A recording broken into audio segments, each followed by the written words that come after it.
welcome to Xena Warrior Podcast. My name is Vera, and I'm joined, as always, by my two investigative co-hosts, Katie. Hello. And Livy. Hello.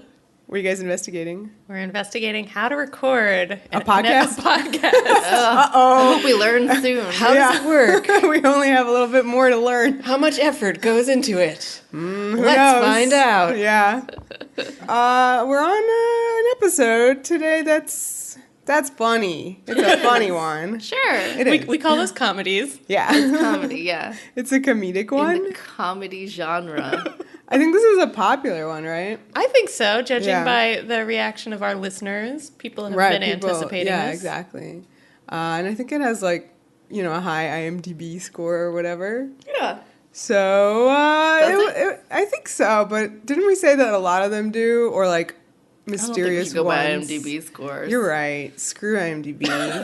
They're not our sponsor. The only response that matters is ours. Exactly. Yeah. I think we liked it. Yeah. I do have to say straight off the bat that I had such a good time with this episode the first time I saw it, and I didn't quite recapture those highs. Is it because you had to take notes while doing it?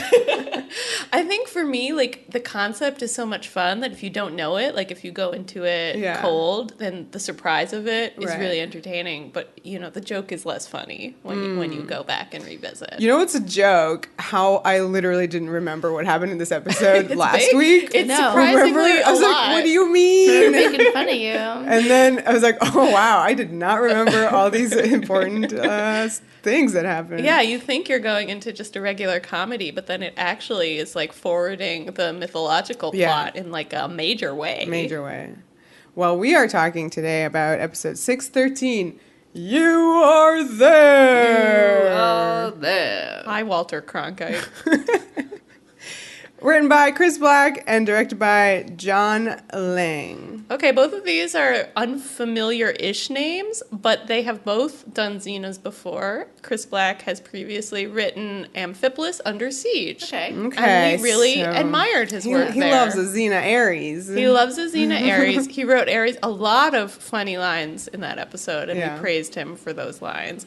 He, as we said in the previous podcast where we talked about him, he has a very healthy career as a writer. He's written for Mad Men, and he's currently on Outcast. John Lang previously directed When in Rome. Oh. So he's from a while back, kind of like our Charles Siebert. We're getting some of the early directors from Xena, though this is more of a middle Xena director. We previously praised John Lang for his lighting. In When in Rome. He had a lot of very nice light beams, in the ship stuff. Does this have good lighting? I know, it definitely went really a lot with the lights, in that scene in Ares' farm in the cabin. Oh, yeah. I don't know what that was about. It was a little bit of horror for no reason. He does a good job here. This is a really weird episode to have to direct. It's an odd one. Yeah, it's in a way it's hard to judge. Well, I think he did a good job. And let's get into it. Let's get into it. All right. So this episode opens on some epic B-roll. Epic B-roll. Epic with a capital epic. Really B-rolling. There's a lot of sunsets, sunrises. There's horses galloping. There's Xena and Gabs on a boat. And we're on a boat, motherfucker. Yeah, and it looks like a Viking boat. So you're like, whoa. I love those blue and white sails. We've seen this boat before, right? Really white. They were red and white. Do you have a color blindness? Maybe. We're only discovering this now. Yeah, via Xena sailboat. A sailboat blindness. We have a shot of Hugin and Mugen. Again, they could only get that one guy in. And he flies to Valhalla. Which is still very cold and wearing a hat. Is it cold? It's lit as if it's, it seems kind of red and in the heavens. It's true. It looks kind of warm and chill. I have questions about it, but whatever. We'll get to those It's wearing later. a hat. That's all I know. Yes, because that's how we know it's Valhalla is when it has a hat, and it does. And then you hear Odin go, "What? Yeah. Here?" And we have a lot of this is the beginning of a lot of let's save some money by not doing coverage and do a little bit of just dialogue. This episode is very, very ambitious, but like clearly has a very small budget. Well, it's weird. I was like, oh, this is their bottle app. Because I was Yeah. like, oh, they're going to keep showing clips and stuff on the monitor. But then they I'm don't. like, this is not the bottle Like all app. good bottle apps, it actually like it is all new material. Yeah. But just shot on a studio. So we're back in the Northlands, I guess. Yeah, for sure. Look at those Vikings getting Yeah, drunk. it's like forever snow on the ground there. There's Oh, yeah. there's no summer. Winter is there. Always. It just lives there. And it's a tavern. And we see that familiar mullet. Yes. Your mullet. Battle mullet. It's Beowulf. Yay, he's back. Did you notice that like the wallpaper of this tavern is that tapestry? Yeah, then we made sure to like... They like moved it indoors. Yeah. So that it could just Well, be now, there. maybe now they're like preserving it like a historical site or like a work of art In the that's tavern? important. Well, the tapestry, remember that guy was selling of Xena? Yeah. Unless it was like... Maybe he was they've selling made reproduction. copies. Yes. This is the OG. There's one in every home. Oh, shit. Okay, so Beowulf is now a drunk. Okay.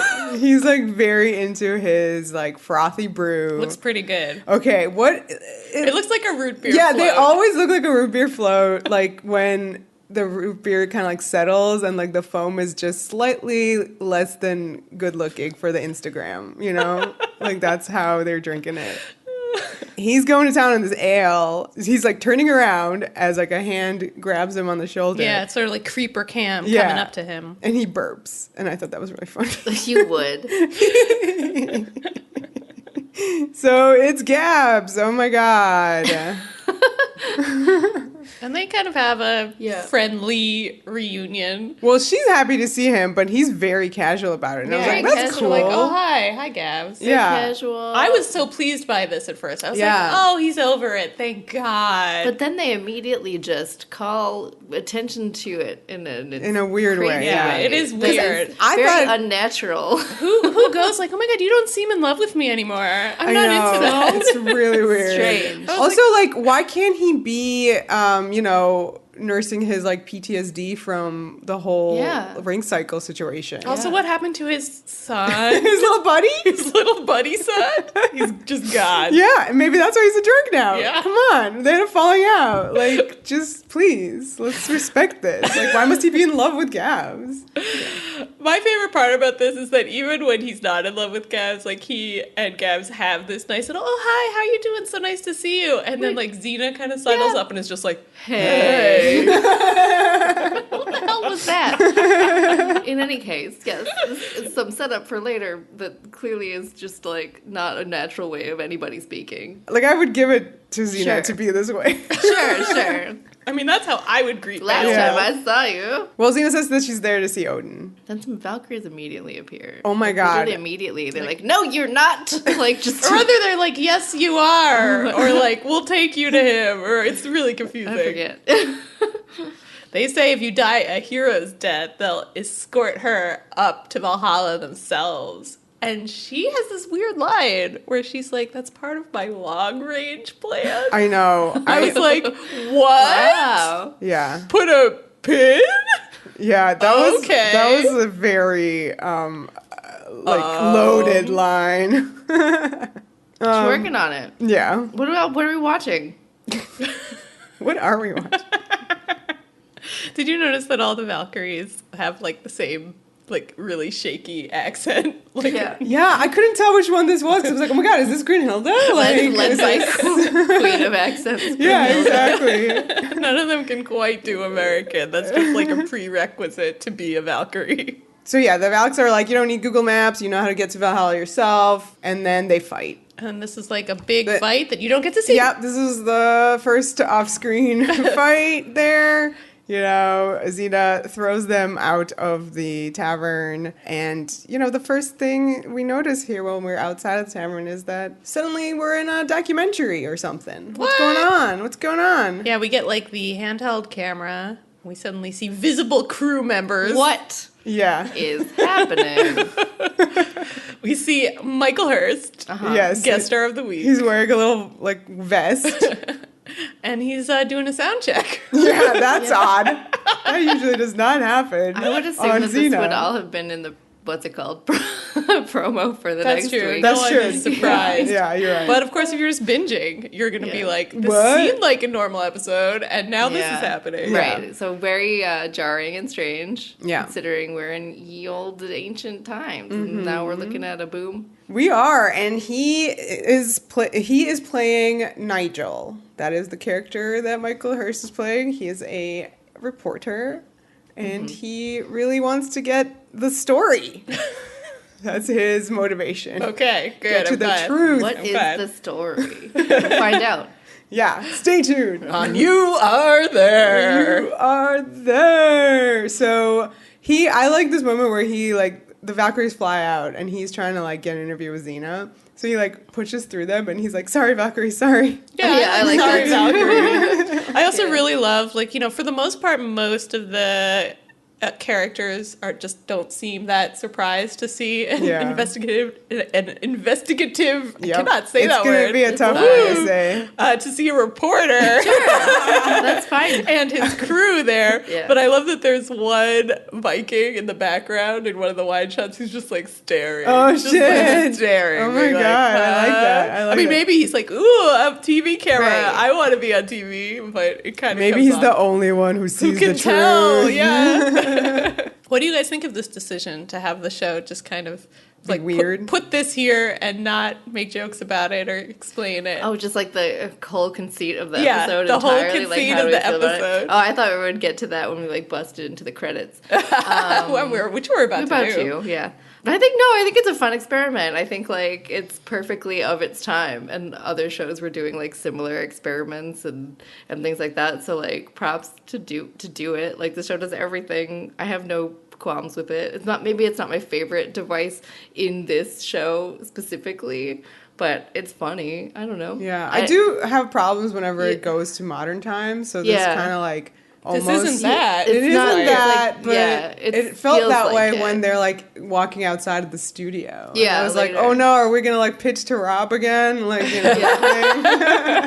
So yeah. So wait, Katie, we What? were talking about this, but what are some examples of other shows around this time who are kind of experimenting with this format? Well, not in this specific exact way, but it feels, obviously it's 2001 now, but it still has that very 90s postmodern thing going on.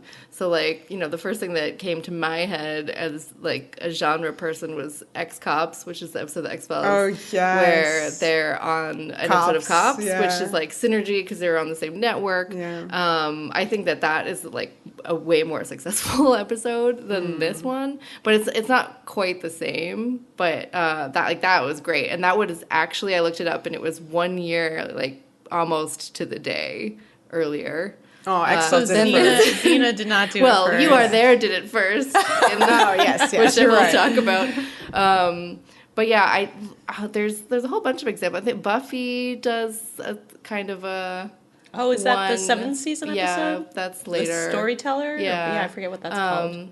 Storyteller. Storyteller. I don't forget what it's called. I read a thing about an episode. This is one of my genre fails in life that I haven't seen yet. But Babylon 5 did a newscast style episode, says Wikipedia, in 1995. But that seems like that's more in universe. That would be in universe, than but- it was than That doing some kind of definitely sounds winky like thing. flirting But with so fourth is X wall. Cops. X Cops isn't It's sort of in universe. Yeah, exactly. But this is for the show that they're emulating. You Are There. This Yeah. is very successful. It just Yeah. feels weird as a Xena episode. Exactly. Yeah. That's where so we're it's- having a problem yeah. with it. Yeah. So yeah, I think it's generally good. Yeah. Yeah. But you have to be familiar with You Are There, the show, to Otherwise, even you're get confused it. by 'Cause, what's yeah. happening. Well, it feels I mean, like you get they- it in that it's an investigative. I did it that time. News report, Yeah. we all know, reporter. Yeah. At the, in a place, you're just Yeah. the disjunction of the modern day and the ancient is what is weird to someone who doesn't know You Are There. Right. Yeah. And I think when we first watched it, we did not didn't know You Are There. So Yeah. we were like, oh, this is funny. Yeah, but it just we felt didn't like get it was playing on kind of a reality TV at the time. Right, which it of, also does just play with, I feel you get a little bit of Jerry Springer and Geraldo Yes, Rivera yes, happening. yeah. Yeah. And of course, don't forget the intense rise of paparazzi and invasive reporting, thanks to the Nancy Kerrigan, Tanya Harding scandal, and also followed by O.J. Simpson. So this is right at the height of yes. this moment of feeling like the press had gone too far. I thought there was a lot of like paparazzi style, absolutely, invasiveness. Yeah, here. and just the way that especially Xena and Gabs feel so antagonized, like by the questions about their romantic relationship. That felt very much like celebrity versus media. For sure. Well, how do you feel about it? Yeah. Oh, I mean, I this is my jam. Like, I love this kind of meta shit. My one note, I think, is that I almost wish that the actors had played it more straight. Like, I feel like because of this device, everybody is kind of having fun in a way that the characters would not normally quite be having. Okay. And I feel like it ruins the conceit a little bit. Because it doesn't feel like I'm there. It feels like it's a kind of Xena skit. There's a camera on Xena and Gabrielle. It feels like Xena and Gabrielle are kind of doing a thing. Yeah, I feel like playing parts a bit. Like, I was very aware of Renee and Lucy as actors in this episode in a way that I don't think I would normally be in a Xena. Like, it actually, to me, made the events of Xena seem cheesier to have this device. Interesting. And I think if they just played it more straight, like the actual... And, again, it would have been very easy to do because, like, this episode has, like, some intense mythological stuff to get through. It's dealing with actual plot. So they could have done a version of it that just followed the plot with the investigative reporter there. I kind of would have enjoyed that version of it more. I think this was a little lazier. Gotcha. I think, like, definitely I'm on board with the experiment, and then I feel like maybe related to what you're saying, it feeds into the stuff that I do kind of have issues with, which is that the winkier it gets, the more annoyed I get at the intrusive questions about their relationship. Yes, we'll get to that. We'll save it for later. Yeah. But I think it like messes stuff up. I agree. I absolutely agree. Might, in a way, that's all I'm saying. Yeah. No winkies about their relationship. But I guess also don't forget that, like, because of the fact that there's no love in the world, like, I guess everybody's behaving a little weird. Right. That's true. But also, I mean, isn't that such a great premise? Like, I kind of just want to see a Xena episode where love, like, what is that like? Yeah. I feel like because we have a lot going on in this episode already and it's a comedy, we can't really get into actually the like serious implications of that premise. It actually reminds me of Animal Attraction, where we're dealing with a really serious moment, Xena finding out she's pregnant, in a comedy, and it kind of allowed you to like not do that serious moment. Well, Nigel's first invasive question is, like, he busts up to Xena, and he's like, what are you doing back here in the Northland? Odin vowed to kill you if you return. And he's like, care to comment, Xena? And then she's like, what the fuck? And notices the camera. And Gabs, too. Yeah, and then she has, like, the biggest grumpy face, like, ever. It's a good face. And she sees us. She sees us. She really sees us. She hates us. She's like, why are you podcasting right now? And that's like the opening credits roll for that. Yeah. So Nigel does his opening thesis statement. Mm-hmm. And this is right out of You Are There. Yeah. This is how Walter Cronkite would set up the episode of You Are There. Well, yeah, we haven't really explained that show. What is You Are There? Ye old-timey radio and then television show that would do this, basically, right? Yeah. It's available. Like, you can listen to some of them, right? Online, kind of like would radio. Put a reporter, a la Walter Cronkite, who was involved with it a lot, right? Mm-hmm. Correct. Into historical events. Yeah. Which is it's a really good way to get people to like learn history. Yeah. Like, it's really it's fun. very clever. Yeah, it's a very good way to like get kids to learn stuff for sure. Yeah. And you can watch some of these at least. Some of them are available on YouTube. And I would say that aesthetically they are very similar to what Xena is doing in this episode. Except that we didn't actually see in the clips that we were watching any actual like reporters in the field. I wanted the modern day the mic, like suited reporter. Up to Benjamin Franklin being like, what's that kite you're flying, sir? They didn't quite do that. It was more like they would speak directly to the camera about their reasons for doing things. Yeah. But this show, like some amazing, like talented people people from their day were involved with it. Directors John Frankenheimer, Sidney Lumet. Wow. Some of the notable guest stars, John Cassavetes as Plato, James Dean as Robert Ford, the coward Robert Ford, in the assassination of Jesse James. That's why I'm surprised that stuff's not more readily available. Yeah. Who else? Paul Newman as Brutus. Nice. Right? Don't you want to see this? I want to see that a lot. Oh, those are the best ones. But yeah, and of course there have been other sort of parodies of it in other shows and things throughout time. So Xena isn't, of course, the first to parody You Are But it's There not even either. mentioned on Wikipedia, It's right? not. So if anybody wants to edit it into Wikipedia, that's listeners. fine. You know what just popped in my head too as like a fun example of sort of some of this is Monty Python and the Holy Grail. Oh gosh, Yeah. that's a great. Yeah, honestly, that's what first springs to my mind. Yeah. And there too, it's never explained. It's No, just there. It's just And then of happening. course the police come. Yeah. Spoiler alert for Holy Grail. But the whole ending of Holy Grail is sort of like the modern day setting just comes into it and takes everyone away. Yet another movie you guys have spoiled for me. Sorry. No, I've seen it. I have not. Are you serious? No. You have though, because I feel Is like I that made the you one with watch the it. knee? And you were, yes. Okay, then I have seen it, but that's the only thing I remember from The it. knee. Bend the knee. We're the knights who say bend the knee. Anyway, so it's a fun conceit. Yes. I enjoy it. So his opening kind of like set up for why he's there is to get to the bottom of who Xena really is. Right. And my favorite part of this is when he's like, did she kill hundreds? Yeah. Or is it thousands of people? No, he's like hundreds. He's like the No, IMDb. thousands. The Which is it? IMDb keeping Yes, the count. yes. He's that guy. He's not even right though. He's like not even. it he's is like thousands. tens of thousands. Hundreds but of sure. thousands. Okay. Wasn't there 100,000 men in China that she made? Something into- like that. I think it was. So hundreds of thousands. Jeez. Guys. So the great. setting here is either in the field doing reporting or in his studio set. Which is in the Northlands. His studio set? Yeah, because while they're there, he sits them down. True, you're right, I guess. Yeah, it's a Norway set. They produce the Norwegian dramas. Yeah, and like it's sometimes they address the viewing public who seem to be Vikings. It's a little confusing. I didn't notice that, but that's really funny. But yeah, so now we're on set. He has Xena and Gabs there to interview. The sound guy is trying to put on a little lavalier microphone on Gabs. Good luck. She's only wearing a bra. And she gets very, upset. Maybe put on more clothes before you get mic'd. Well, maybe just be like, you know what? This is my clothes, so that's where the mic goes. So just deal with it. Wow. Be cool about it. Yeah, handsy jokes. Apparently but I he did was like handsy. Xena, then changing her posture and sitting in a way and just being like, yeah, Yeah. watch where you put your hands, buddy. Yeah, Listen, that as was- somebody who frequently loves people, it's not.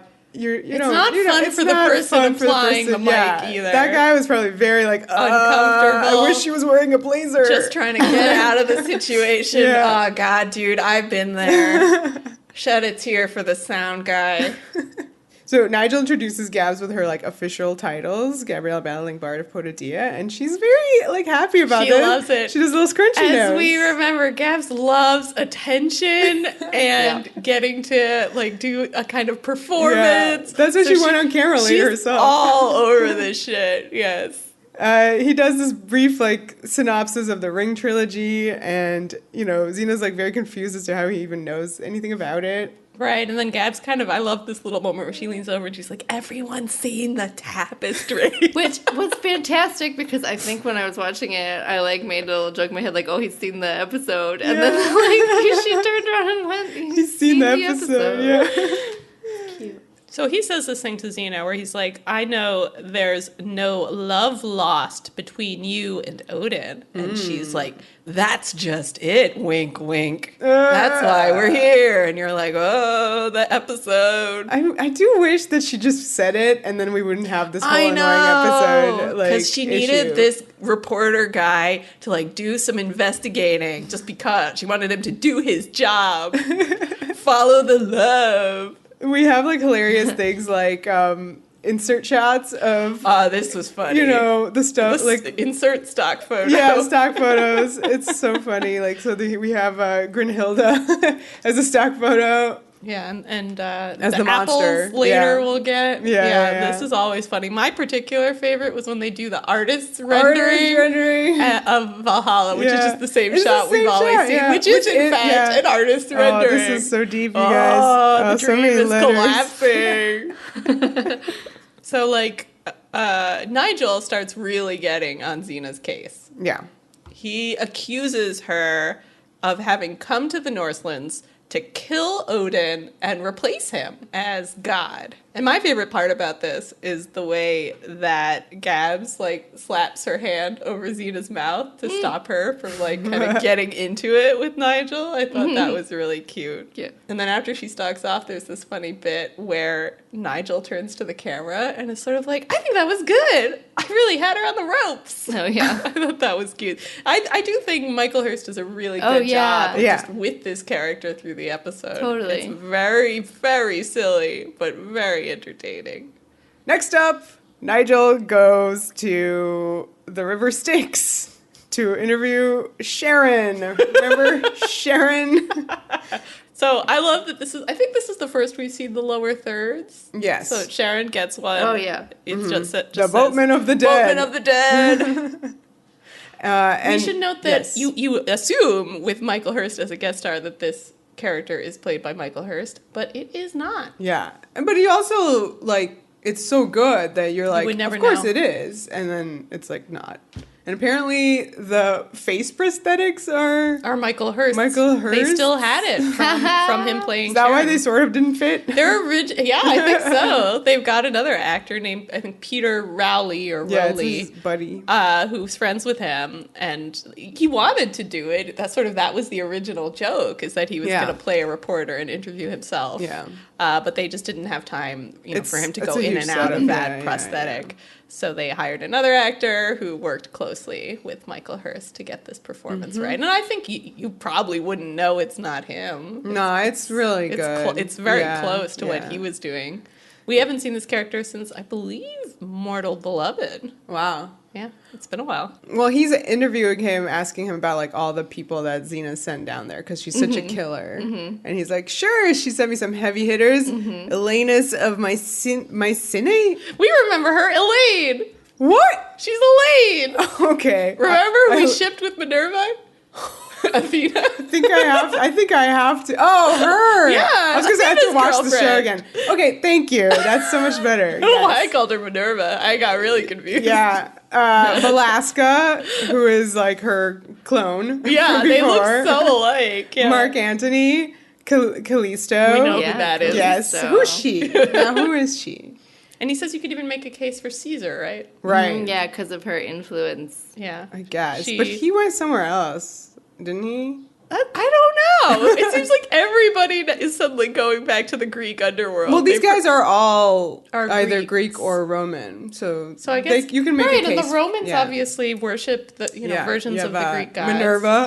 Unless they've gone over to Eli. Yeah. Okay, we'll permit it. Yeah. And in the background, you see Caligula. And, Yeah. He's waiting his turn. Yeah, but he's So very funny. impatient. And he interrupts finally. Nice to see Caligula again. Yeah, Yeah. nice to see Alexis Arquette back for one more go And around. it's perfect. Yeah. So Caligula's lower third is former emperor of Rome dash deceased. Yes, in case you're wondering. we're down here. He is very upset because he hasn't been taken on the boat yet. He's been waiting forever.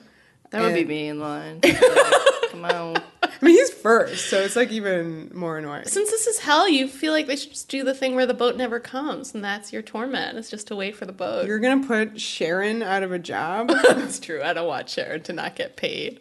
Well, he also hates Xena because once he hears that this is an interview about Xena, he turns to the camera and he calls Xena a snake, The treacherous deceiver. like the rest of her sex. And then he goes, she and that Bard of hers, like we don't know what's going on there. That's like one of the first sort of I think, yeah, it's the extra first time we've winky had the winkies. winkies. Though this one's okay. It's acceptable for now. I thought it was funny considering our conversations about the parallels between Caligula and Xena. Mm-hmm. Like, he kind of draws them here. Yeah, he does. He's like, oh, you know, we both enjoy the bloodlust. What is the it? thrill of spilling blood. The scent of it. Yeah. Ew. The taste of it, yeah. But he's not wrong. Yeah, he's not wrong, especially like when you think about her like joyful faces that she makes while killing. Yeah, I think it's interesting that Caligula has noticed this about her, has sensed this I think kinship. He listened to our episode. Yeah, he definitely did. So he finally gets his chance on the boat. Sharon like grabs him and throws him on there, and then Sharon does this like Hercules slam, which I was very appreciative of. It's true. I mean, I'm not sure how appreciative I was, because I'd rather it just wasn't in there at all. I don't need any bringing up of Hercules on Xena unless it makes sense. And it didn't really make sense. Yeah, it didn't make any sense. It was literally needed you to know what the hell that was actually referencing, which we don't. No. Because they didn't have any Xena characters in them, so we weren't forced to watch. But anyway, yeah, he's like, at least Xena pays her fair. And I guess this would be extra funny because the audience would assume this is Michael Hurst playing the part of Sharon, who is Aeolus. Yeah. Wink, wink, wink. Hercules. All right, we're back in studio now, and this is an amazing. Oh, yeah. This is amazing, I thought. This is like one of the best parts of this episode. This is a great Michael Hurst bit. He's interviewing a source from Valhalla who wanted to stay anonymous. Because Odin declined an interview. Yeah. Okay? So this is strict anonymity here, and we cut to a chair. Yeah. This totally made me think of Clint Eastwood at that Republican convention interviewing a chair. Oh my God. That was supposed to be Obama. Remember that? Wow. Now that chair didn't do a little squeaky turn. It did not. No. So when he starts interviewing here, we hear this unmistakable floppy voice of Odin answering back. So we, the audience, know this is Odin. There's a lot of trouble with voices in this episode, giving the game away. Oh, true. He has this, isn't his first line where he's like, she wants apples. And he's like, excuse me, apples? How about them apples? Right. So then this is where you get the file footage of the golden apples. Because that's what Odin reveals, is the golden apples that are protected by his sister, Frigga. If you eat it, you become a god. And now, is this the same apple that Callisto ate to become it immortal? Seems like it, though. It didn't belong to Frigga there. It belonged to a cave. And Hercules had to be there. Yeah, a Hercules cave. I'd forget the deal with that. Maybe they just took those apples and put them... There was a whole tree. Yeah. Well, they burned it, though. Oh, you're right. So they clearly, they needed a new source of apples. And it didn't make her a god. It just made her immortal. That's a good point also. So is this a completely different apple? Yeah, different apple, situation? different rules for this apple. So I love this moment where Odin's like, yeah, it'll make her a god or goddess. Whatever. What do you think of Odin actor in this love him. new phase of his career? I fucking love him. I do. He's even more entertaining now that he's just being silly, not trying to have like gravitas. He's just like a complete goof. It's really fascinating, like the sort of progression of this character into this, which is hilarious flop. Nigel asks a new question of the anonymous source. He goes, isn't it true that only Odin knows the ancient runes that can create a cloak of invisibility? And the chair goes, damn it! And he pretty good. reveals himself. No, what I love about this is, it's clever of Nigel to like use his, reporter powers to get this source on the ropes. And I love that then he immediately like cowers. He's like freaked out to suddenly have Odin in front of him. He's very yelly. Yeah. Yeah, this is where it kind of goes a bit Jerry Springer. We start getting the like angry people yelling right into cameras. He calls to all the Norsemen watching, which is like, there you go. The studio is in Norway. Yeah, I'm telling you. He's like, don't let Xena enter Valhalla to steal the golden apples. And Odin says that Xena wants to become a god so that she could turn Ares into a god and put him back on Olympus. Yeah, then you have like we have a TV that's suddenly in the studio. Yeah, it's like a little monitor, And then we have footage of Ares. profile photo. Here's Ares. I think this is like from an episode. Yeah, it is. So once again, he reiterates that she wants to be a god or a goddess or whatever. Yeah. With Ares. Yes. And he blows up the TV just because that's how much he hates this plan. While Nigel cowers behind a chair. So then we cut to some kind of calming spa music, basically. Yes, spa music. And we see Nigel in the field. He's hiding behind the bush, and Gabs is bathing. Mm-hmm. However, she has like it looks like Eve's like little wrap around her hips, and she has her bra top on, but she's extremely scandalized when he appears. And she has a little sponge, and she covers herself, her little bra, with the sponge. And I'm like, you just wear this normally. What is the problem here? Like, what is the problem? Just having private bath time. You don't want a dude creeping out of the bushes. With a camera and a microphone. Bath time is sacred, Vera. Don't you know? And of course, he's not only just creeping out of the bushes with a microphone, he's also asking her questions like, is Xena Ares' love slave? Do they have a sexual relationship? And then she just beats the shit out of him with the giant loofah thing. Yeah, with the loofah. And pushes him into the mud and storms off. It's a very good sequence. I also really like that after he has this face full of mud, he just puts his glasses on. That was clearly over it. an accident and an amazing improv by Michael Hurst. Really good. Yeah.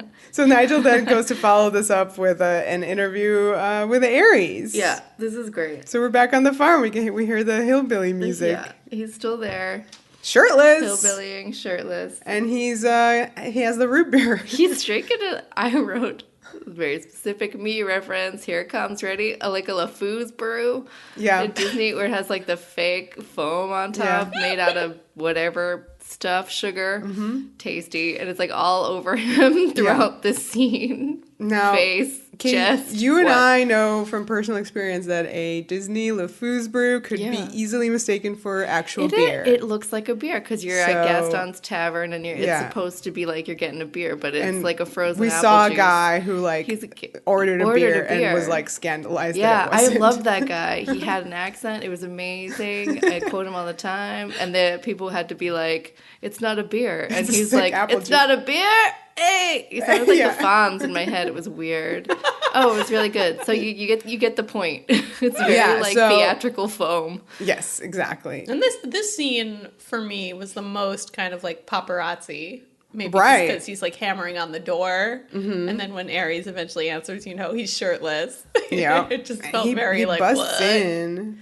Yeah, he hears Xena inside the farmhouse, so he busts in. Doesn't she go like, "Yo, Ares"? Yeah, "Yo, Ares." Yeah, this felt like this reminded me of the ex-cop stuff because the ex-cops, they were always knocking on people's doors, and like there's always like a character who answered the door. He's like, yeah. So after Nigel and the camera crew bust into the house, you see like, man, he really let it run to the ground. It's like never a sty. Hired those. He never did. Those You're girls. right. Yeah, all he did was like, sit around drinking. And where's Horace? Right. Oh, what happened to Horace? Horace was not in this episode. The only guest star that matters.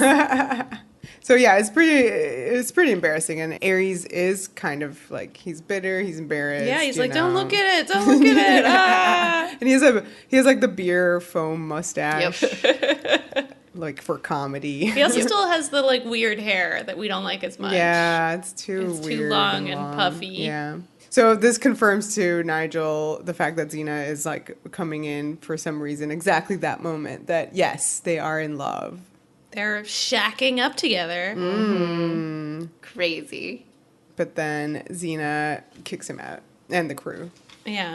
And in this scene, like, Ares kind of gives Nigel a little hint. He says something like, oh, I'm not the only Olympian god who was kicked out of and he's like, Olympus. what? Like, go talk. Why don't you go talk to one of them? Says, what? What could that be about? But he doesn't do that. Instead, he goes to heaven. That's true. Oh, yeah, and I like this cut too. It like fades to white, being like, oh, as if because like Ares has literally like manhandled the camera out of the house, so you get the the like traditional shot of the hand going over the lens, being like stop, and then it's like did he kill him? now he's going up to heaven, where all reporters go to heaven. I just really loved it. Like I don't know, somehow going to Valhalla, or actually it wasn't Valhalla, it was just Norway. So like all the places so far have been like normal. Yeah. And then suddenly it's like, and now we're in heaven Yeah. to interview an angel. Yeah. Like, how'd he get there? Little cloud cave. It's totally normal. Like it's no. Sad. Yeah. So this was funny, I thought. He is interviewing Michael. And Michael is not just an angel. Archangel. He's an archangel. He will not stop reminding you. This was a funny little bit of character. And he's him. playing this very well. Yeah. He's being like such a an officious shit like through this whole interview. Michael is no fan of Xena or her pesky free will. Oh yeah, that's a good bit. She exercises it with abandon. Yeah, and he like recounts the plots of Fallen Angel and Heart of Darkness to prove his point. He specifically says that she puts her self-interest ahead of the greater good. He does say that. Which is interesting. Well, that was like Gabs, right? That was. I think that's about Eve, like trying. She unleashed the forces of hell on Earth to protect Eve. Mm-hmm. What about Fallen Angel? He didn't mention that. But he did. No, that was his specific example. Yeah. Okay. Yeah. Was in which of course we talked about at length back in the day. Yeah, absolutely. Yeah, but it's rare to actually hear characters say it outright, though of course we have to factor in the source, the fact that but he's not wrong. He's not wrong, but he also really hates Xena. He does. He really so does. it's pretty reductive for him to just is. say she puts her own self-interest ahead of the greater good. Yes. But it's notable that it's stated there. Speaking of Heart of Darkness, if Xena's willing to corrupt an archangel, who isn't she willing to screw over? And then Nigel turns to camera and he's like, who indeed? And then he just plunges into hell. He just goes right. And this is where, like, it's interesting that they start exploring this, too, because I remember us talking at length, again, about Xena's actions in that episode with Lucifer. Right. Yeah. We also talked at length about the structure of heaven where you could just trip and fall to hell by accident. Whoa. That's what happens. I'm glad the show is aware of all our conversations. I'm glad. So also, like, the camera follows as well. But when you hear, no big deal. I sort of felt like and then in this scene too, like when you're hearing what she did for that, it sounds horrible. It's real bad. So bad. It's real bad. Like, like that guy probably wouldn't be Satan if it wasn't for her. Yeah, he'd just be a shitty And she really did just do it because she didn't want Exactly. to be in the hot seat herself. Exactly. Which is a terrible reason for our hero to do a bad thing. Yeah, and he calls out too, like he's like, yeah, she'll say my pride did it or whatever. But like, if she wasn't around, manipulating him into it, what would have happened to this? I mean, gentleman? probably nothing good. This guy sucks. Yeah, he sucks. But would that He particular would have done it on thing his have own. happened? I don't know. Interesting. So this is great. Nigel recovering himself, Yes. and just like addressing the camera. And taking the opportunity to do something that no investigative journalist has done before, which is interview the horned one. Yeah, but I love that he's just like, he gathers himself and he's like, hello, I'm here in hell. Yes, and then the horned one comes. Yeah. This is not the actor who played Lucifer Good. in Heart of Darkness. This is Joel Tovic. Yay! That's why he's so much better here.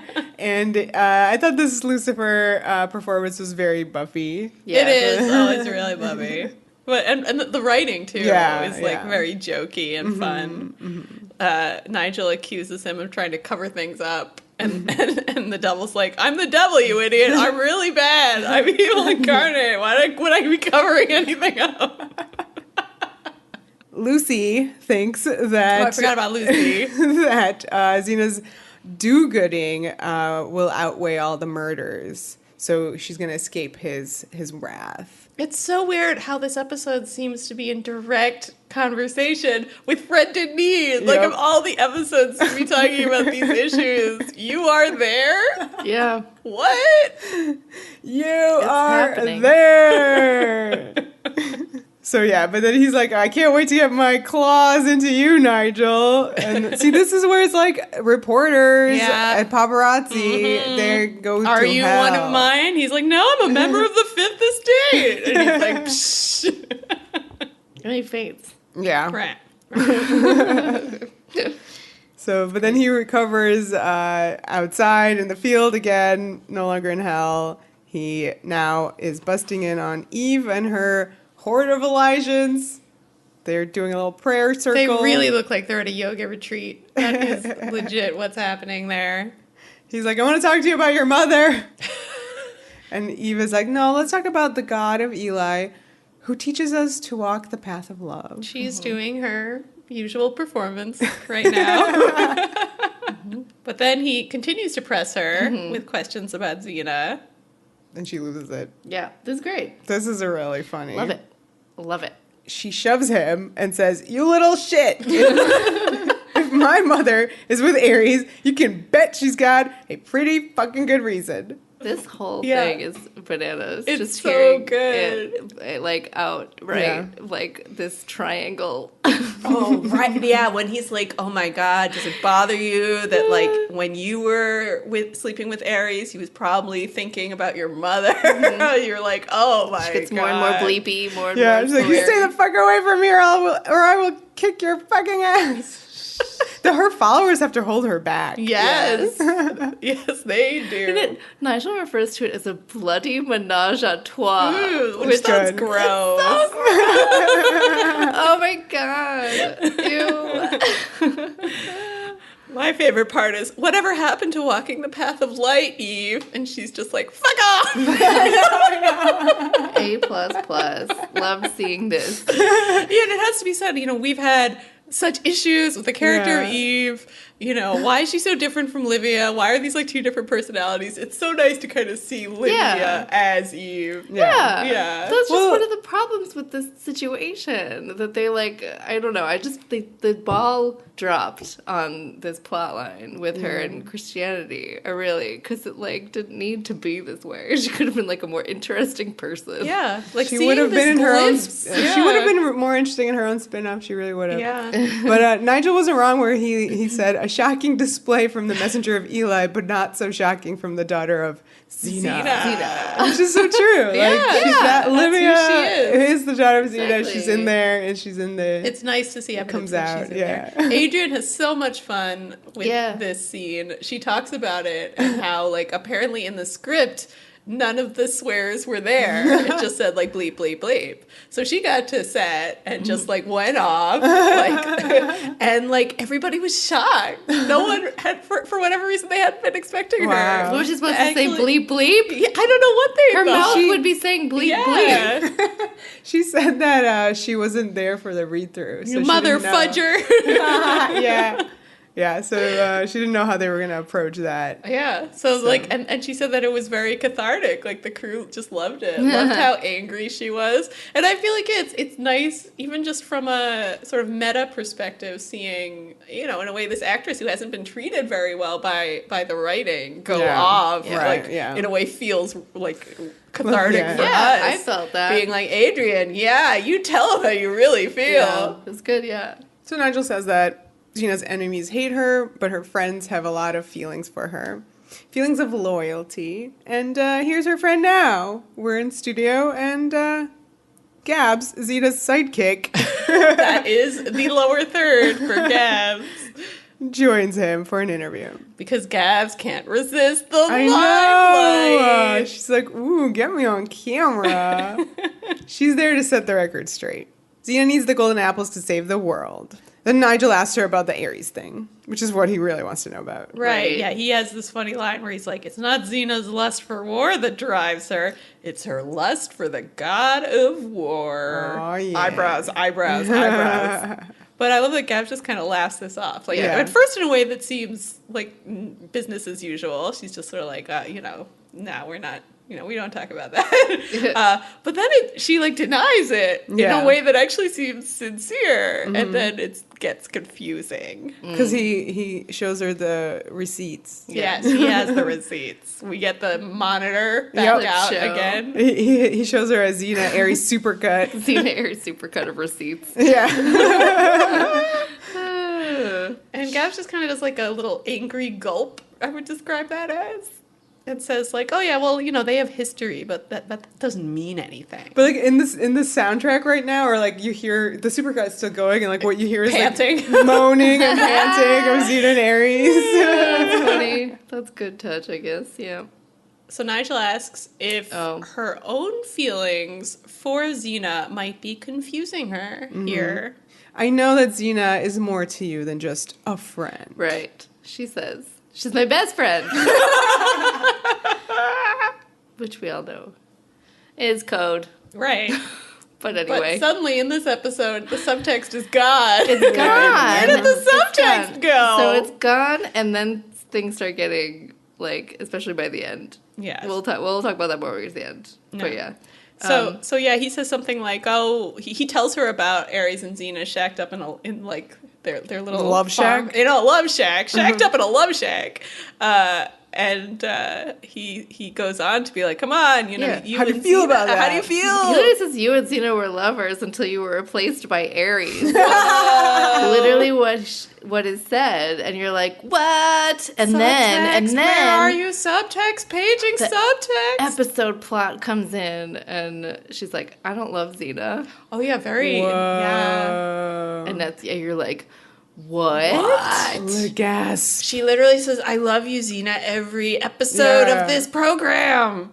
Something is amiss. Dun dun dun. I like how she plays it.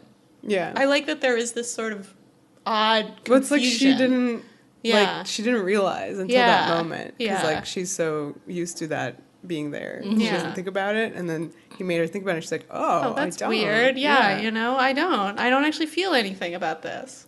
Yeah. And then Xena busts in. The crew guys try to stop her. Oh, this was good. They're like, it's a closed set, and she's like, closed set my butt. And then the subtitles have that as a curse, like as if it's like a cuss word. Oh my god. Nigel then asks Xena if she's in love with Gabrielle, but she avoids answering that. By putting the pitch on him. Yes, exactly. Pretty good avoiding good, tactic. I like that Nigel, when he has the pitch on him, his glasses go sideways. Of course. It's good. I love all the glasses stuff Michael Hurst does. He's clearly one of those actors where if you give him a prop, like he will go to town with he it. will work that prop. Yeah. So she explains like the plot of the episode here, which is that yes, she doesn't love Gabs because no one can love anything right now because there's no love in the world. How come then war didn't disappear? It's a very good point.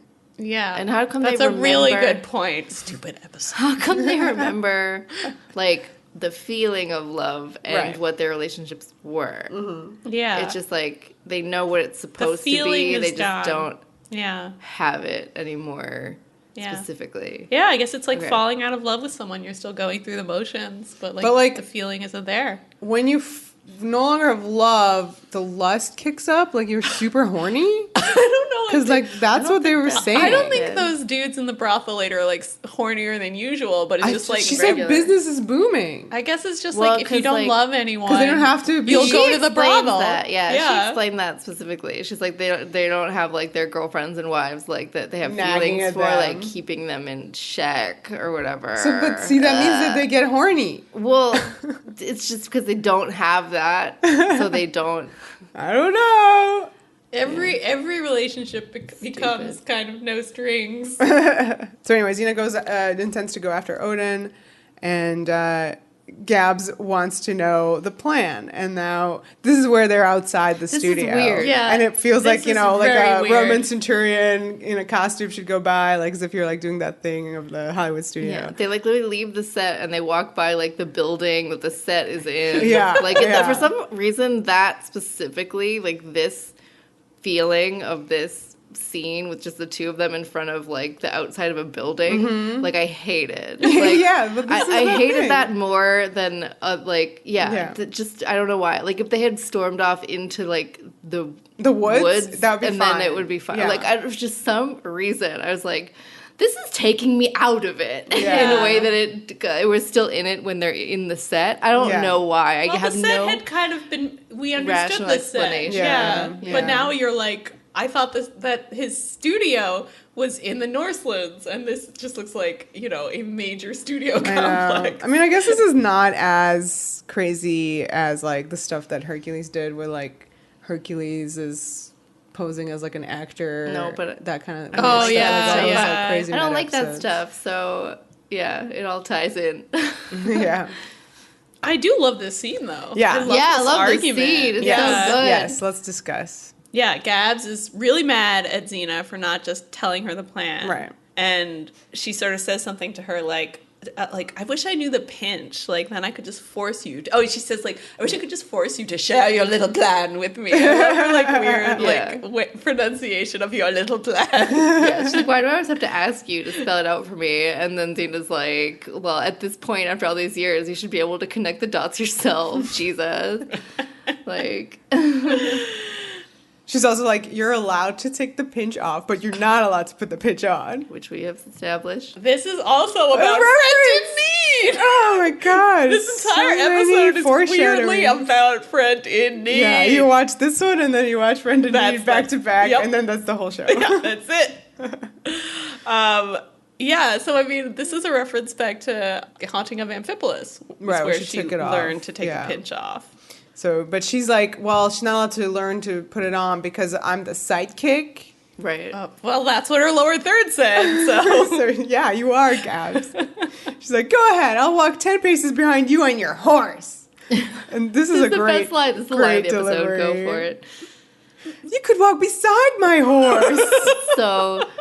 the best line. Oh, that's really big of you, Xena. Oh my god. This is all very fun. It is really That's good. why I almost wanted it to be more of a serious episode. This is like a fight. This was really great. Like, we've seen them have these kind of amazing fights before. This is like normal for them. This is, I mean, that's what's funny, because then Gabs is like, oh my god, we're saying things to each other that people who love each other would never say. That doesn't and make you're like, any sense. no, Gabs, you Yeah. guys have said way worse to each other. Yeah, that's like such a ridiculous line. It doesn't make any sense whatsoever. So Xena figures out, that they're fighting and they just need to put that love back into the world. And the scene ends with Gabs being like, okay, so what's the plan? And then like scrunches her little nose. Oh yeah, the little nose wrinkle just to, kind of make really you cute. feel okay about that fight they just had. Yeah, because she needs to know the plan. Of course. She gets her way in the end, our Gabs. All right, so now we're in the brothel, right? Which is, I mean, it looked like the same tavern, but now just overrun with like ladies of the night. With the sex workers. They're here.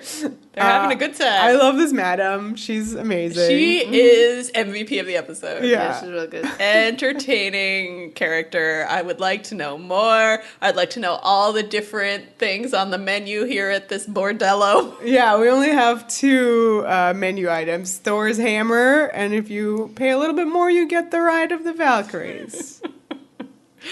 Nigel is pretty excited about the prospect of the Ride of the Valkyries, which is like, Nigel, I know. calm down, I know. sir. And like the ladies were like touching him and stuff. It was like, no, I didn't. She also had that dock their longboats line. I just wanted like more and more like Viking puns. Yeah. Like just the whole scene should have just been puns. And they all have like numbers as if they're, waiting at the deli counter. They keep calling for number 27. I wonder how that's going to work out. I wonder who's that going to be. So the madam has some fun lines about this. She says, like, her business has never been about love. Yeah. The less love I have to deal with, the fatter my purse. Mm-hmm. And business is booming. Mm-hmm. So number 27 finally gets there for Thor's hammer. It's Ares. And he has like the beer foam mustache like all over his face. Shirtless. He has half a shirt on. Oh, I didn't see that half. One sleeve in for the vest, and then the other is just like boob. Someone took it off him already. And I think he has a good point here. He runs away from the camera and he's just like, I'm trying to get laid. I'm not a criminal. Yeah. I was like, poor guy, leave him alone. So then we cut to a cave and there's a little arrow that points at it and says cave. For a second I was like, oh, is Even there? Because, we put anything we don't want, go to the cave. No, but she's not. He's been contacted by a source. A source. Yes, a secret source. A mysterious source. Is it Deep Throat? I don't know. No. Spoilers. It's not. And it's supposed to be some kind of reveal at the end, too, Yeah. which is hysterical. So yeah, we get someone doing a really bad American accent in a hood who Gosh. clearly knows Odin. So who could that be? And knows Xena. Could it perhaps be someone whose No photo idea. we saw earlier in the episode? No idea. What did she say? I don't know. She says, "You're following the wrong story." Yeah, right. Xena's trying to get a god back on Olympus, but it's not the god you think. Interesting. So then there was this weird bit, which I didn't exactly find funny. I was more just confused by it, where Nigel starts trying to confuse her with a counting game. Right. Oh my god, that was so weird. Like one hippopotamus. Yeah, two and if he gets to 5, he'll take her silence as a yes. Because he's trying to guess which other god fell from Right, Olympus. he's reading off a list and of he gods. starts with Hades. Yeah. And, if she doesn't answer Then it's or a whatever, yes. then yeah. But she's like, this is real She's stupid. too confused by this game and starts to leave. Yeah. But her parting advice to him is that he should follow the love. So he goes then right to Aphrodite. Yeah, he follows it real fast. Yeah. It did not take a lot of legwork. She's in the woods. She's wearing her Aphrodite outfit. And she's just being hounded by people. They're touching her. This is weird. This was straight up celebrity being hounded by. I guess so. You're right. People who want to get her autograph to sell on eBay. And that makes the most sense for a character like Aphrodite, who kind of talks like a valley girl. So you feel like she is that kind of classic Hollywood celebrity. I mean, she explains it as these people are trying to get the little love residue that's still on her, Clinging to her. Yeah, but And that everybody else just doesn't notice Yeah. that love has disappeared from the world. Right. But these select few do. Mm-hmm. I love that her reaction to the camera when she finally sees it is just to quickly fix her hair and smile. Oh, yeah. She is even more down than Gabs. That's why they're an OTP. Yeah. So she has a lot of lines about how mortals take love for granted, and that's why they didn't even notice that it was gone. So we're upset that even the love that's around her is going to disappear soon. I think Aphrodite has taken love for granted because of her treatment of Gabrielle in the guide. It's true. It's so true. Thumbs down. Have not forgiven the show for that. You mean at the end when she's herself Yeah. again? Yeah. Thumbs down. But anyway, she kind of reminds us that since she's immortal now, there's actually nothing she can do about this situation. Her powers are tied to Olympus. Love has gone out of the world, and she's powerless to stop it. Suddenly, Nigel gets it. He's like, Xena, she'll fix this. She's gonna fix this. So then you cut to Nigel. He's dragging Aphrodite into what looks like a war zone. Yeah, this is weird. I was like, Nigel, stop. My God. This is not good journalistic ethics. You don't grab sources and take them to dangerous locations. I guess we're at the base of Valhalla. Yeah, I don't know why it's so weird. snowy up here. Yeah, I it was previously so warm looking. Is it that that artist rendering is wrong. from a wide angle, and now we're in a closer, when you part actually get they could build. Yes, when you actually get into the castle. I mean, the lighting in itself is really just different. totally different. So they didn't match that at all. Yeah, so it's weird that it did not look like the Valhalla we've seen. I was very confused about the setting until they legit said, that's Valhalla. Yeah. I was like, oh, okay. So once again, we have a big battle going on off screen. Right, yes. We just like get some big lights. And hilarious, like, Xena cackles and Odin, like, Oh, floppy no. voice stuff. Beowulf is there. He's crouching behind a rock. Gabs Oh yeah, is there was there. a cool shot of Beowulf and Gabs crouching, like at the very bottom of Yeah. the frame, and you get like the big sky beyond them. Yeah, so Nigel's, like, really changed his tune on Xena now. He calls her possibly the greatest human warrior in the history of the world. That's pretty legit. That's pretty legit, but lose the possibly, man. I don't need that in there. Just greatest human warrior, please. God, why do we need to qualify it? Maybe. Jeez. Show Xena warrior princess. Then there's, like, a little scene with Aphrodite and Gabs where she's like, I'm really happy that you're still traveling with Yeah, Xena. she was worried about them. Without love in the world, Yeah. would Gabrielle still follow Xena? It's great that she does. And Gab says we're partners. So I just really love that their relationship, like, goes, like, just so deep. Yeah. It's not just like romantic love that binds them. It's have a many lot more more, feelings. So Xena wins this big old battle that we don't see, and she Yep. drags floppy Odin out. She kicks him in the butt a lot. She's Yep. got the apples. And she got those Yeah, them, like, them apples. Why didn't she go like, how do you like them apples? I know, This is I know. clearly the I know.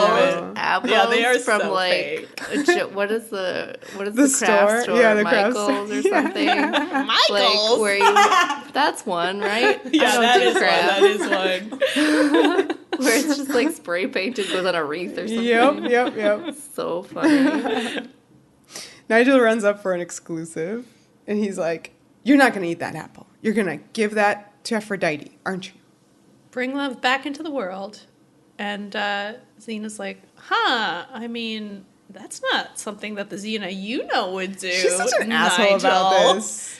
Like, she did this whole long con just to to- prove this guy wrong. Yeah, just to like change this guy's opinion about her, which my is like, why does God. this guy's opinion matter that much? Well, it's her public image. She Yeah. has to change the public And like image. we said, we actually think that respect is really important to Xena because of that thing that happened in the Ring trilogy where she heard those voices laughing at her. Oh my So God. it's like a deep-seated Those were need. social media? Yeah, it's like a deep-seated need to have shit. people's respect, Yeah. including Nigel's.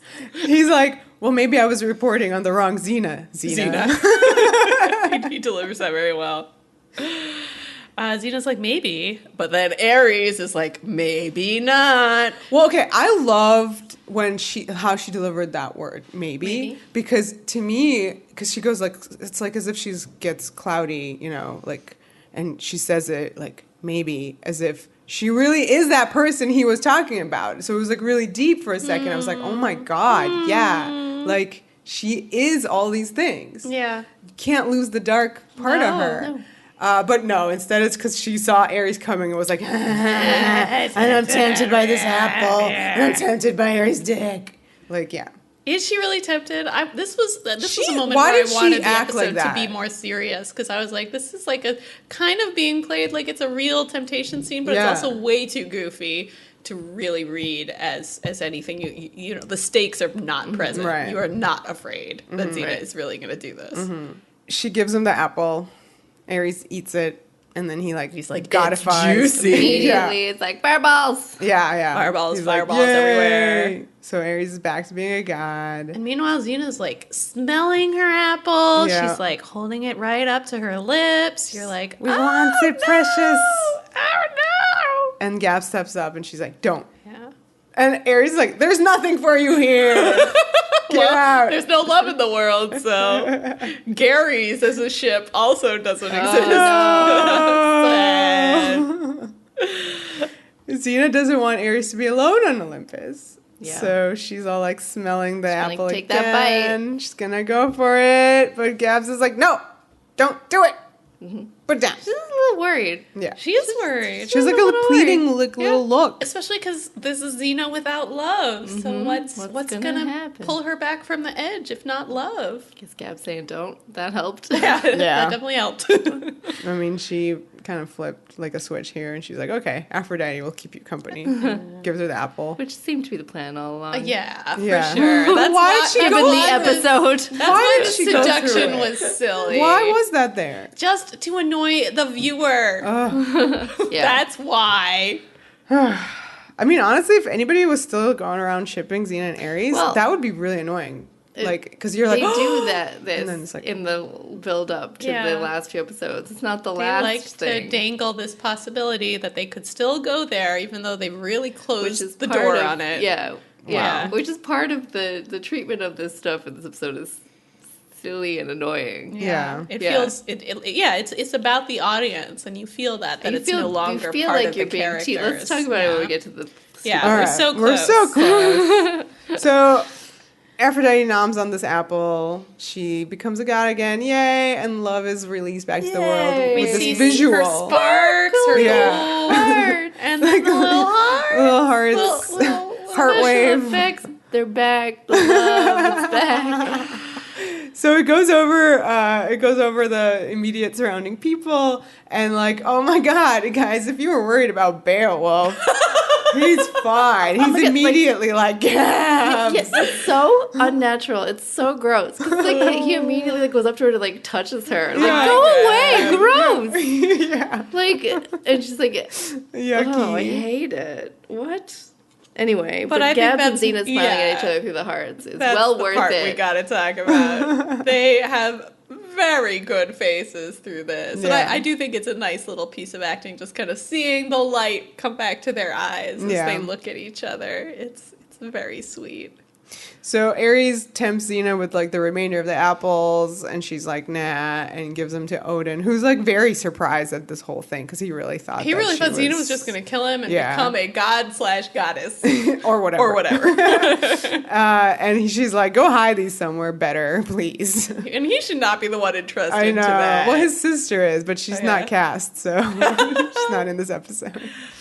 So then once again, we get Ares with his shtick. He says, you know I'll never stop trying, babe. Oh boy, And she says, I'd expect nothing less. And you're like, this is toxic. Yeah, I mean, we talked about that too. yeah, that's not an acceptable I think she relationship to cultivate. Oh, he's never Likes going to it. stop trying. Oh, and I Right. like it. Yeah.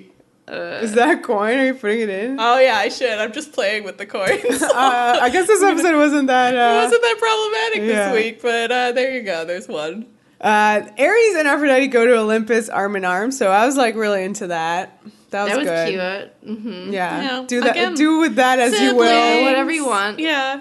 Keeping each other company up there in Olympus. Mm-hmm. Let's do it. And they sparkle away. Yeah. Odin asks how Xena was able to breach his defenses because they've been like, anticipating her attack for like ever. And she says she cheated and she had help from an inside source. Deep throat. Uh-oh. It's the hooded reveal woman of a hooded appears. woman. Who could it be? Surprise, it's Grunhilde. Oh my god. Wow. The rooms also. Yeah. Nigel gets her to sit down for an interview in the studio. Yeah. And she just kind of goes through her motivations. She owed Xena one for, Restoring her face. yeah, she wasn't a monster anymore. And even though Xena made her that monster, well, Yeah. that was another Xena. You get it now, Nigel. There Yeah. are two Xenas. Are there? Or are there? There aren't.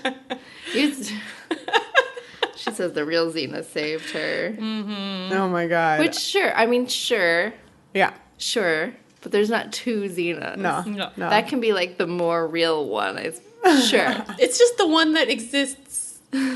For this show. It- But all of It's them the one exist that for this she- show. it's the ideal one of which she is striving Yes, to be. there you Of go. which we are It's- all wait, trying it's to the be our one- best self. Go. It's the Every single one- one of us is trying to be. It's what will keep everyone out of hell. Like that's the one. Yeah. That's Xena. That's the Xena you should be trying to be. Yeah. So then we get a quick little sit down with Xena where she also explains some of her motivations. She says that you can't have love without hate, you can't have peace without violence, and you certainly can't have forgiveness without anger. What do you guys think about that? We did not Deep. like this last week with God, where they sort of said a similar idea, which was that Aphrodite, if she's not a god, or rather, if Ares isn't a god, then Aphrodite is thrown off balance because you need war to balance out love. Oh. This sort of seems like that again, and I'm also a little annoyed by it once again. Well, they were balanced because both of them were no longer That's true. there. But I don't know. I think you can have love without war, personally. That doesn't seem... I mean, that's what Eli is striving for, right? Like a specific well, love opposite. without hate, I should say. Yeah. Like there's like a way of phrasing yeah. it. Yeah, love and hate versus love and the specific act Violence. of war. Yeah, this idea that like romantic love and violence are somehow on two ends of a spectrum that need each other to like exist is Weird. It's really weird. Yeah. But we certainly have discussed like those balance qualities before in past episodes. That's true. And Xena and Xena. Right. Yeah. Yeah. And I mean, I remember us watching this, and I take like the fall of the Olympians, and I mean, we all do, the fall of the Olympians and the kind of progression of the show and like the history of the world as like, yeah, you drop out like whatever, discord was, like whatever, et cetera. Like the things that remain forever for all The eternity. goddess of the hunt. Yeah, like whatever. You don't her. need that. Yeah.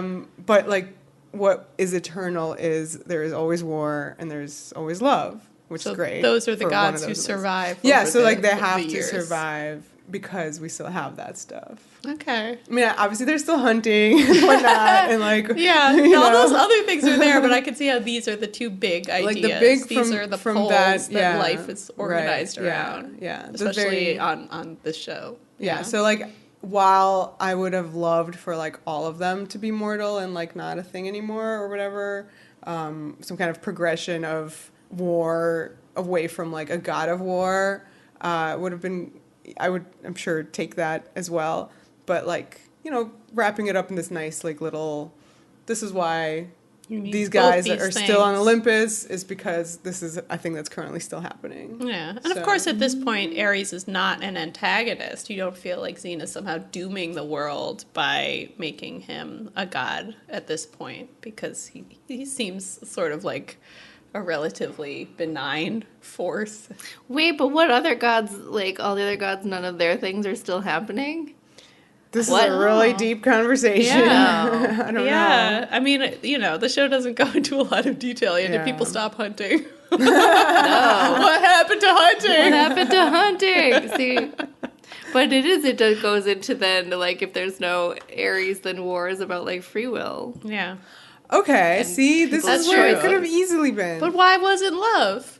Why isn't love about people's choices? Why did the power of love go out of the world when Aphrodite disappeared from Olympus? Well, there's always the god of love. Well, you He's can't here. choose. Yeah, that's true. He's still the god of love. You don't choose the people you love. That thing. It's like I guess so. It's just That there. feels like a But you force can choose outside to go to yourself. war. I suppose. I don't know. These are deep questions. I not still gonna think there's solve it. something a little. Solve it. right I now. feel like there's something a little too neat about this. You can't have love without hate, but It is weird. Yeah. Like, why did they want to keep them as gods? I just don't. oh, you mean the showmakers? yeah, the shows. I think it may Just have because they been- had that crazy episode. I think it kind of goes back to Oh, the Xena no. scrolls. Ares was clearly a god in 1940, Ah, so you jeez. need to restore him to his so we're just godhood. lucky that Aphrodite comes along for the ride because they liked the yeah. actress. Yeah, they wanted her there too. Wow. These are the two faves. Why not have them be gods? It does feel, especially considering you had an entire season about the destruction of the Olympians, it feels like a bit of a retcon to now restore them here. Yeah. Not my favorite way of plotting, but obviously it's nice to have these two guys hanging around for all eternity. Yay. All right. So more interviews in the studio. This one's great. It's Eve and the Elysians. They're there to apologize and atone for their previous behavior. And how do they propose to do this? by having Nigel flagellate them with little switches. Sticks. Yeah, like a little switch. To me, it looked like sage. I thought they wanted to be whipped with sage. I was like, sage them, sage them. So it was pretty long. It looked more like deep cut to Jewish people, like a lulav. Oh wow, that is a deep cut. But anyway, you can Google that. So he's like very uncomfortable by this, and she's like, "Do it." And I'm back like, in her yes, in please. her voice. Yes, please. Her Olivia this was voice. Good. This is kinky, and I love it. Good job. He's Olivia. terrified. He's gonna whip her. And I'm very happy about this. Yeah, this is such a great little scene. Yeah, the whole like Eve. The Eve thing plot in is this maybe the best standout. Eve, Yeah, like ever. So then Ares is back on his like stupid throne. This is kind of like what the show actually You Are There look like, where it's just there's no reporter. Right, he's just talking to the camera. Oh, yeah, that's a good point. Yeah, Yeah. this is all done in a single need to take. see more episodes. Yeah, maybe we should just watch the episodes. Yeah. So yeah, he's almost just doing like his internal monologue to the camera. He says, did I think she'd do it because of the way she feels about me? Nah, don't get me wrong. The sparks are flying. You He can makes see like little that. sparks. She pretty much did it for the reason she always does. I love how he plays this so little good. bit. Redeeming herself for her evil past. Oh, I killed so many people. The pain. Oh. I love that. I really actually like the way he says this, Yeah. and it's coming right after Eve talking about, her trying to atone. With flagellation. So I think it's funny that you have these two different kinds of self-flagellating. That's interesting. Yeah. Wow. But he's like, well, there's always a place for her by his side, and then he gets emotional and kicks the camera crew out of there. And he calls the camera person Chuckles. Yeah. Interesting. It's funny because that's K-sounds. Remember? That's comedy. K-sounds are funny. So finally, the last interview, Nigel corners Xena and Gabs in the tavern. Yeah, at the bar. At the bar. Having a drinky. I don't know if they had. Yeah, I actually don't know. Nobody had beer mustaches, so he asks, "Are you two lovers?" Right. He calls it the question Gabrielle has been avoiding all evening. Oh man, what does that mean? I don't know. I don't know. I think they all went out for a drink, in which Nigel spent the entire time just being like, "Hey, Gabs, Gabs." Xena says it's out of your beeswax, Which is fair. Totally fair. But Gabs is like, hey, be cool, Xena, be cool. Like, we can answer. Yeah, why not? Let's just The answer. dark is straight. Yeah. And Nigel prepares for this world exclusive. Right, he making cute faces talks at to each other. camera. Yeah. Oh yeah, that's really like the point of the scene is why like it's worth it. all the arm nudging that's happening and kind of the like hiding behind hands and giggling about this. It's very high school. Yes. This little Yeah. bit. Like, do you like each other? So weird. Are you a thing? Well, the term beeswax also is not quite mature. Yeah, that's a good point. That's part of what is kind of annoying about this is the kind of immaturity of it all. Yeah. Yep. So, he's ready for this. He's like, okay, camera, come in close. This is happening. This is the best. And Xena starts to answer, and the camera suddenly starts getting fuzzy. Yep. You hear her go, well, technically. Uh-huh. And then the camera goes fuzzy again, and we lose signal, technical difficulties, please stand by. And you just hear Nigel still say something like, what? There's no battery? Right. Okay, so And then that's it. That's the end of the episode. Yeah, you hear that over the executive producer, Sam and Bobbert. Salmon and a fish, yes. Katie, what? Let it rip. Well, no, Come I on, liked Katie. your thing What was about the sound. oh, yes. Can you actually do the Right. thing about the sound? Oh, yeah, Right, yeah. Okay, yes. so here's why this scene doesn't make any sense. Go, Vera. Well, if it was recording Nigel's sound, Right. it would have recorded her entire answer, Yes. which means that the camera and the sound were being recorded separately. Right. So it makes no technological sense. Even if that camera had died, we'd still have their answer. Yeah. Dumb. Number 2. Yes. I think the word technically in this scene is the single worst word ever spoken on this show because it doesn't make any sense as part of their answer. Technically what? Technically yes? Technically no? Technically we don't know? Technically we don't like to define ourselves in such and such a way? Technically what? I don't think that's what they would have said to answer the question. It just sounds like a negative. Stall out. I feel like there's no good answer that would begin with technically. It's an odd negative. Yeah. Because I feel, that's exactly right. Like, technically no doesn't make sense. Technically yes. It has like a disclaimer, like yes, but it's like a yes, but. Yeah, we don't need a yes, but. Well, what if she was going to say? Well, technically, we don't like to talk about it, but we're going to say it here. Okay, maybe another conversation. There you go. Right. A whole and then she goes with it. We fuck all the time. Yeah. We are lovers. Technically, we're not married, but. Yeah, exactly. There you go.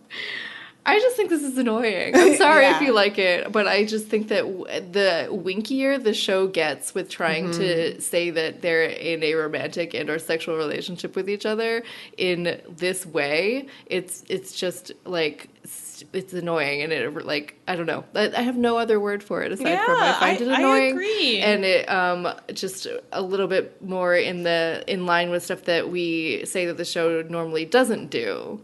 Which, like, I don't think this is, like, queer baiting per se. We're getting to the end of the show, but it's just, like, it calls so much attention to the idea that they don't say anything. It's, like, literally specifically a scene about them not saying anything. And there's also, like, the dichotomy in the whole episode is, like, does she love Ares? Does she love Gabrielle? She can only pick one. Yeah. Oh, my gosh. Only have one. She can only like women, or she can only like men. Right. Or something, like, yeah, you know what I mean? so There's, that like, feels... some kind of weird... What about bloody menage a trois? Well, that too. I don't think that that's as big of a thing. I don't think that it's, like, really saying that. But I think but you're right that there is something in the run-up where you do feel like it's like a horse race, and the two horses are Ares and Gabs, and one will win. And it's, like, cuter when they actually had that conversation in a natural way together. Yeah. Gabrielle and Ares. Who, like, kind of did that in Old Ares Had a Farm. Well, that was just so much more character-based and honest. And so like, I don't know, it's just like adding this sort of like winkety-wink level to it in a way that isn't subtext. Right, that's what's annoying. This is winking without subtext. Right. It used to be that you needed the winks in order to convey the subtext, but now they've thrown the subtext out and they're still winking, and you're like, why the fuck are you winking? Yeah.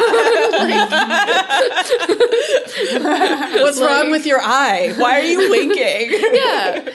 So I'm sorry if I sound like really harsh. It is like, I like their faces in the scene. It's kind of like, but yeah, there's something about it that rubs me the wrong way. Yeah. I mean, dare we call it slightly baity? Well, I was kind of like said that. The show isn't doing that on the whole, but as like a moment, it's like it literally is like dangling a question and then cuts out the question.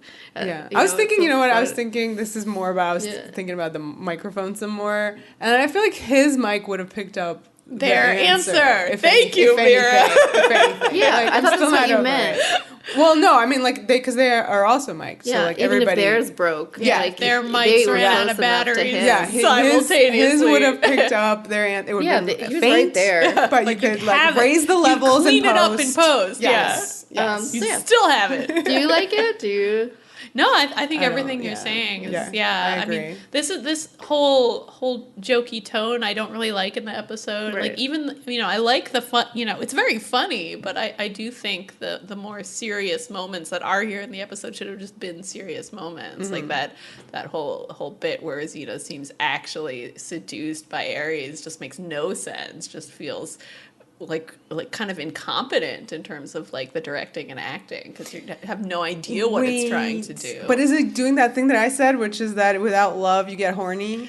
But maybe, but it wasn't really He's played reacting that way. in a Yeah, it's horny just one way. of those things where like it just didn't work because it didn't commit. And I feel that way about this too. Like obviously we're all thirsty for Xena and Gabs to talk about their relationship in a like deep way for us to hear. But like this was not that. And, Yeah. like that's why if anything I prefer the hilarious fight they had about being a sidekick because at least there you felt like it was some honest feelings coming into play. It felt like an actual glimpse of like their connection, whereas this to me just felt like turning it into a joke, and for us it's not a joke. Are we lovers?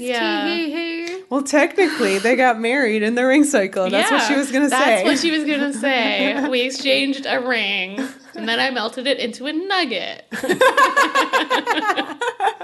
So you are there. Yeah. I mean, overall, we were there. It's funny. It's a good time, but it has these issues. Definitely has issues. So in a way, it kind of reminds me of last week's The God You Know, where like in general we like it. Yeah, but then also we approve of it. But then it does these things where you're like, oh come on, you were so close to just like being good, and then you ruined it. Yeah, Michael Hurst did an amazing job. Yeah, acting. He's love, so great. love Michael Hurst. It's nice to see him on camera. We're gonna very soon see him off camera again, returning to directing. So that'll be fun. So good. Yeah. We did it. We did it. Yeah. We're gonna leave there and come here. Yes. All right. So that's the end of this episode. You can follow us on all this stuff and things, like how don't forget to check out Patreon, where we have Lucy Lawless IMDb experiences happening. And Katie, why am I doing this? You do I don't this. know. I like it. It was confusing. XenaVerse.com, where you can find all the links to all the things. We're on Apple Podcasts, where you can subscribe, rate, leave reviews, and Twitter at Xena Warrior Pod, and Facebook, Instagram, Tumblr, Xena Warrior Podcast. The power. The passion. The podcast.